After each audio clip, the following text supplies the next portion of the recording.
And it's important for us to know that the reason we have that spoliation of evidence in the law is so that people don't destroy evidence that would not be favorable to them. I mean, it's commonsensical.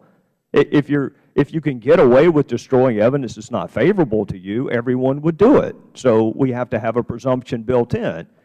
And with respect to my colleague, the former United States Attorney from Pennsylvania, you talked about search terms. I got to be candid with you. I don't know what search term you would use if you're looking for an email where Lois Lerner responds, "You who," when somebody says a Democrat beat a Republican the night before. What search term would you recommend? So I haven't looked at them in a while, but I'm pretty sure Democrat and Republican were on the list. So that but what if Democrat and Republican weren't in the email? What if they used the name of the Democrat who beat the name of the Republican and her response was "You who"? So most of the terms came from the majority staff of this committee and included many politicians. But what's wrong with the search terms being "to" and "from"?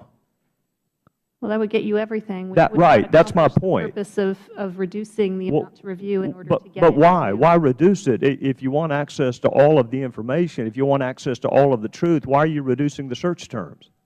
Why not just "to Lois Lerner" and "from Lois Lerner"? Right. As I explained earlier, I can't remember if you were here, at the beginning of the project, we met with the staffs of the 4 committees. Right, and it's important to note that that was your request to meet with them because you thought the original request was too voluminous. And my response is, when any administration, Republican, Democrat, Whig, Bull Moose, don't care. But when you come to a committee of Congress and you try to negotiate a reduction in the search terms because of time constraints or resources, and this happens, let me tell you, the next subpoena you're going to get is going to be simply "to" and "from," and you can save yourself a trip to come over and try to negotiate the terms. It was done to make life easier for you, not for Congress. Agreed?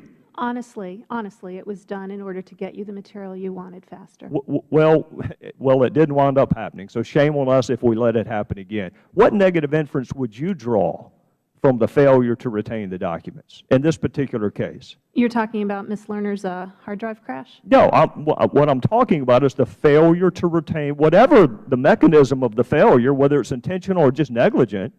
You have someone who said maybe the FEC will save the day.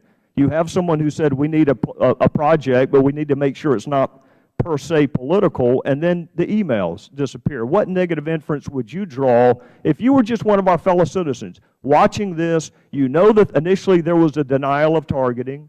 You know that she picked a very obscure ABA conference to disclose that targeting had taken place. You know that initially it was blamed on 2 rogue agents. In fact, Jay Carney perpetuated that myth. You know that Lois Lerner took the Fifth Amendment. You know that the President of the United States said there's not a smidgen of corruption, and now you're told that the evidence doesn't exist, the emails don't exist. What negative inference, if you were just a regular citizen sitting at home watching this, and you've got that litany of failed defenses, those false exculpatory statements, and now you're told that evidence doesn't exist, what negative inference would you draw? One of the things that I found instructive in the material that became public in the last week was that Ms. Lerner had sent her hard drive to the Criminal Investigative Unit for them to attempt to recover it. And the inference that I would draw is that if she wanted intentionally to destroy the material, she would not have sent it to the Criminal Investigative Unit. Did she ever use her personal computer?